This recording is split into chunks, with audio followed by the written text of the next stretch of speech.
It's good to see so many beautiful faces this morning, and I'm really pleased you're here to listen to me talk about DEI, because sometimes I watch people's faces and they just glaze over when I just mention DEI. So I'm promising not to put you to sleep today, but I'm asking you to get involved, to reflect, and also to feel like this is a journey. There are no right answers. We've had centuries of inequity. We have organizations that have had decades of very, very unequal opportunities for people. So it's going to take time, and it's going to take perseverance. So a little bit about me. I've been in this space for over 15 years, and I like to say I got into DEI not when it was sexy or was a nice thing to do, but when it was something that I had to do. I resisted for a long time. I didn't want to be another black woman talking about DEI, but I felt that my voice needed to be heard and my expertise was needed. And I've been lucky to work in quite a few organizations. And when I say lucky, not because I feel like I was given a pass, but because I was lucky enough to get leaders who were willing to drive change and who were willing to take responsibility and accountability to actually drive the change that was needed. So organizations I've worked in have been quite varied across all sectors. So BT Group, NSPCC, a couple of universities, Tesco, Inmarsat, and Clark's. So a broad mixture from charity to private sector to public sector, so including the Ministry of Justice. I always have to mention that because it was quite interesting. And before I dive into what I think is happening currently, I always like to pull people into a reflective mode, that this is nothing new. DEI is not something that happened overnight. The DEI is not something that just happened to capture the headlines, become almost a byword for let's avoid the systemic issues that we need to tackle. I'm not even going to talk about the suffragettes, okay? Because that's all about the fight for equality. But even before the 50s and 60s, people have been saying, this is not right. There are things we need to do better. There are things that we need to put right. So this is a quick journey through some headline, I think, key moments in our journey or around D&I. And I start from the 50s and 60s, where in the US, and I always talk about the US because people always say if the US catches a cold, if the US sneezes, we catch a cold. So we're all interlinked. And we kind of replicate some behaviors. So we had the 50s and 60s with some key laws, some key innovations around how do we make our workplaces more equal. And we had the Affirmative Action, Race Relation Act in the UK, and the 70s and 80s we had Equal Pay Act, Race Relation Act. We went into the 90s. I've captured there just two employment laws that were really helpful in addressing inequality. But I also have to mention the murder of Stephen Lawrence and the Macpherson report that used the term institutional racism for the first time, highlighting and recognizing systemic inequalities that we have in our organizations and society. And 2010, we had the Equalities Act. So I'm sure all of you are very familiar with it. For the first time, we had the 9 protected characteristics identified. It's not perfect, but it's a start. Okay? And then 2020, we had the pandemic, the murder of George Floyd, and we had a moment in our lives where we all felt vulnerable. And we held hands and we started singing Kumbaya about how we were going to be bigger, better people and take care of each other. And we were all vulnerable and we all felt, gosh, what's happening? There's so much uncertainty. And I always describe my career so far as pre-George Floyd, where all the leaders I spoke to was about, what's the business case? Why should I do this? And then after George Floyd, it was like, my gosh, things are bad, aren't they? But if we want to talk about what we've done after 2022, coming back into the workplace, we've had almost an inflection point for the past 2 years where we've had a lot of whataboutery. You know, why are we talking about black people all the time? What about this group? What about that group? And then we've had a lot of anti-DEI laws, being especially in the US. I'm sure you all heard about the affirmative action challenge about, I would say, college admissions. And then it's kind of just snowballed where I'm not going to be political, but I'm going to just call a spade a spade. Under the last government, I think it was just one thing after the other, where we were constantly challenged about, you're too woke. You're too woke. You should not get wokeness into the organization. You're here to make profit. You're here to deliver a service. What's all this talk about DEI? And as we're coming out of 2023, getting into 2024, we've seen a lot of culture wars and challenges. And we've got lots of leaders now asking, what's the ROI on the spend when it comes to DEI? What's the return on investment? And if you look at news reports, what you're seeing more and more is that organizations are supposedly quiet quitting. So they've put all those glossy things in the media around how they're going to move things, they're going to change things, they're going to be evangelists, they're going to make everything better. But everything is being scaled back. Your teams are getting smaller, the noise is dying down, the leaders are shying away. And there's this thing about, are they quiet quitting? Or is this something that is still carrying on? And I can just reassure you that I'm still working, I'm not unemployed yet, and I've got leaders that are just quiet doing. We've had a lot of noise, we've had a lot of statements in the press, but some leaders are just doing the work that needs to be done to tackle the systemic barriers we have that stop people from excelling in the workplace. And I just have a few points here around what this is looking like. We have a report here, I think it was a people management. About 2/3 of British workers still say EDI, workplace EDI, is important to them.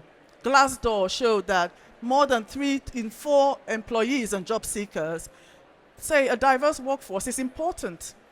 And there was research that was done by Littler Consultancy. They actually surveyed over 300 C-suite executives, and they found that actually 91% of them were still committed to DI. Less noise, but just doing the work that needs to be done. I don't need to tell you about Gen Z. That is important to them.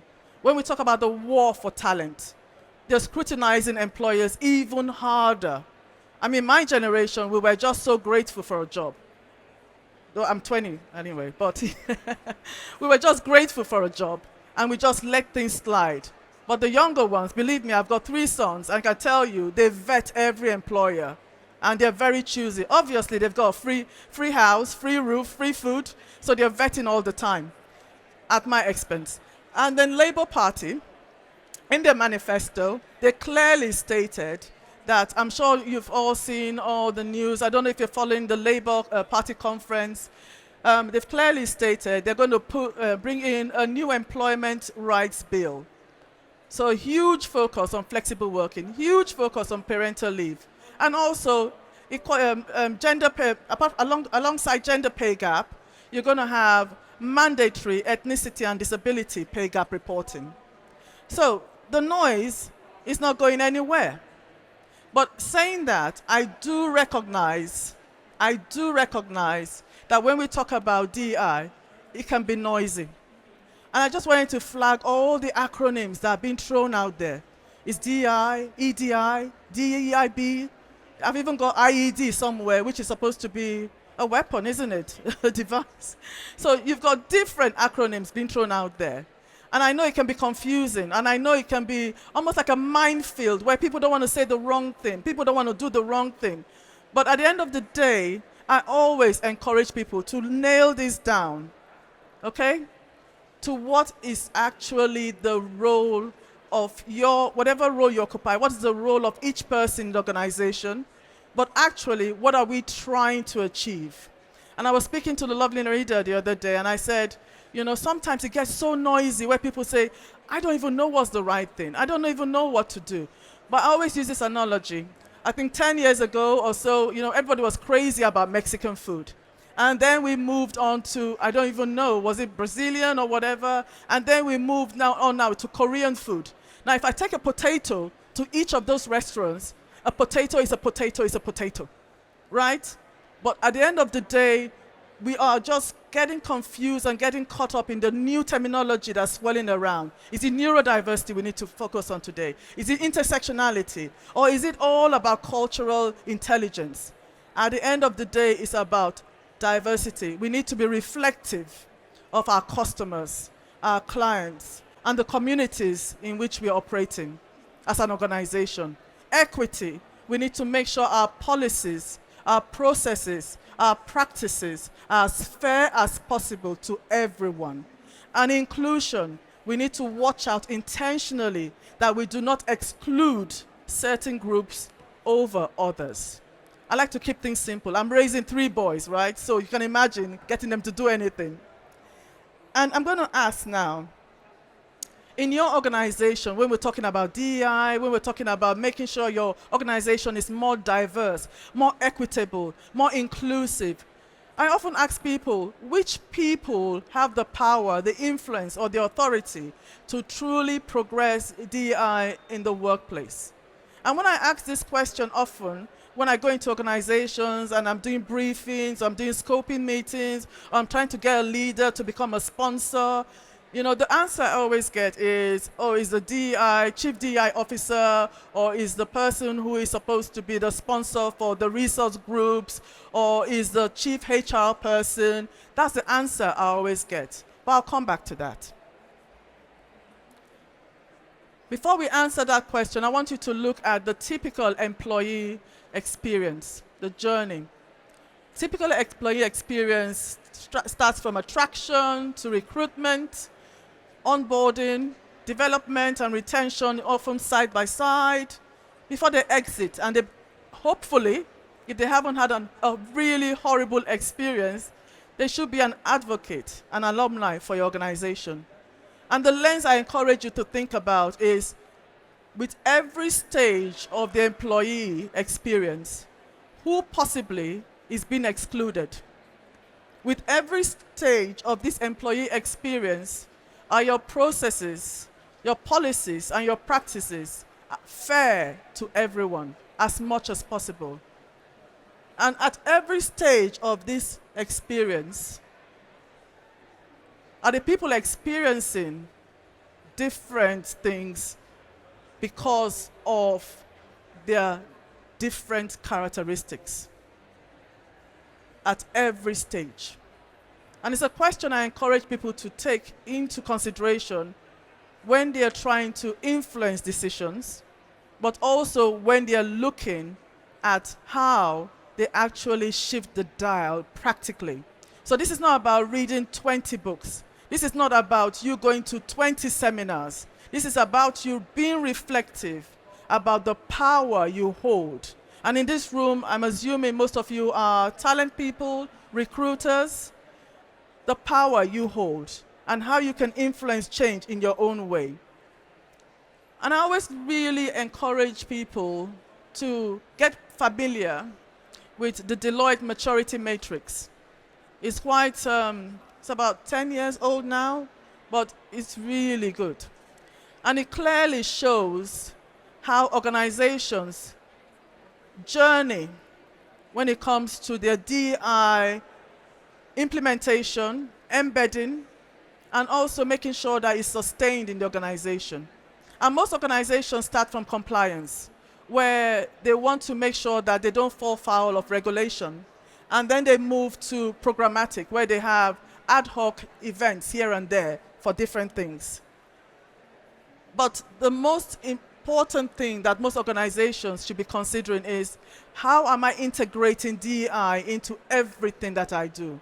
From my talent management, attraction, retention, how I support different groups, how is a DEI lens being taken into consideration? And again, I like to just remind you, the DEI is not just an acronym that is almost like a jacket potato that's sitting on a shelf. It's about the diversity, representation. It's about equity, fairness, and it's about inclusion. Who could I be excluding? And as talent experts, you have so much power. Each of you, you're walking around wearing a cape because you could be the super people that are actually shifting the dial, not just in making decisions around representation and who you hire, but actually spotting where best practice is not happening around retention and onboarding. And also even when people leave, You've got a huge army that leave your organization. They should be ambassadors. They should be your go-to people to say, this is what I'm doing. What can I do better? And if it's how you make them feel that will make them connect with you after they leave. So all this is just really for me to get you really warm inside, to feel really connected with me. Because I really feel that you as talent people, as recruiters, hold so much power and can actually be really effective in shifting the dial. And some questions I've put up here, and please feel free to grab me before I leave. It's not about an audit. So not about you saying, I'm going to sit down and audit every single policy. Like I said, it's a journey. It's about you taking an inclusive lens in everything you do. So if you look at your recruitment and talent policies, processes, and practices, are they intentionally designed to attract and retain diverse talent? And when I say diverse talent, I'm not saying you go out there and hire the next 3 black people you see walking down the street. Or you hire, or just to make sure you cross all the T's and dot all the I's, hire the person who is black in a wheelchair and also LGBTQ. No, I'm not saying that.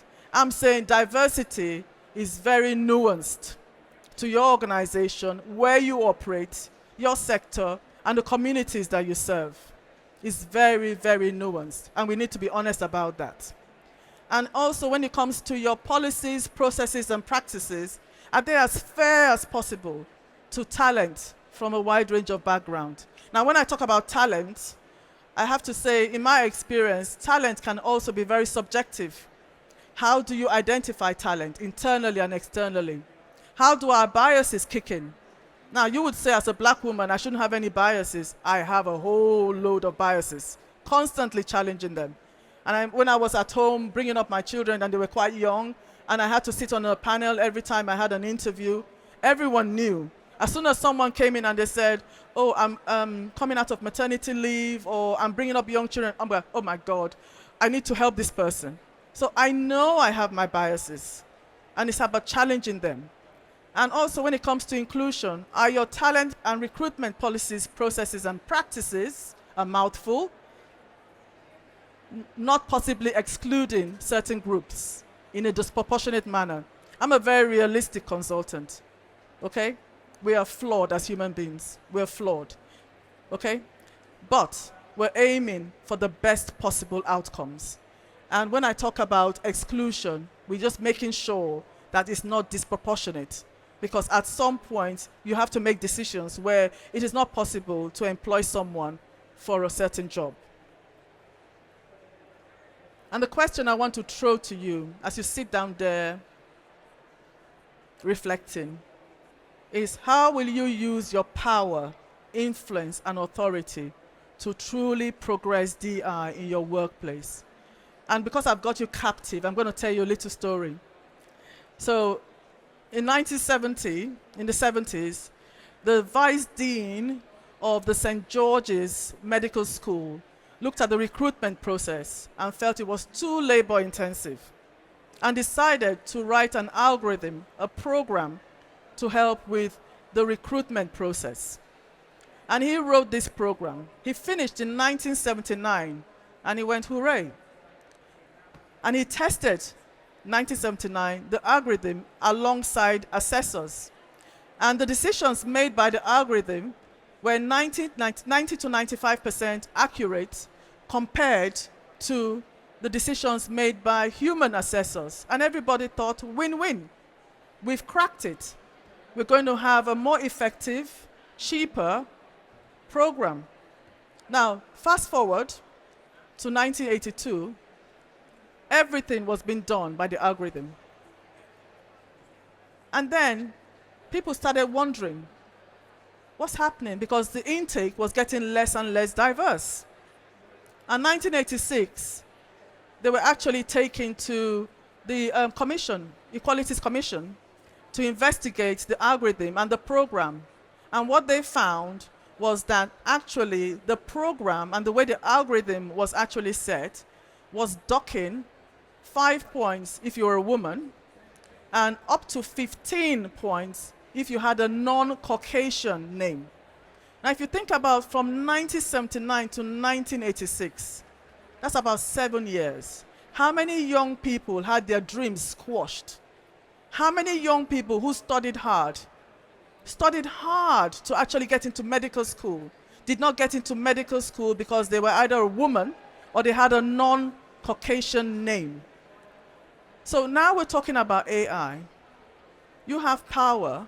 I'm not asking you to be a techie and to start writing algorithms, but you have power to monitor what is happening when changes are being made. What are you seeing come through the door? What are the outputs? What are the outcomes from all the changes that are being made? Like I said, it's a journey. And when you sit there making decisions, you have the power around who gets in, but long term, because you're experts in your field, you have the power to investigate decisions that are being made when it comes to tech and actually making recruitment a bit much simpler, cheaper, and more effective. Thank you very much.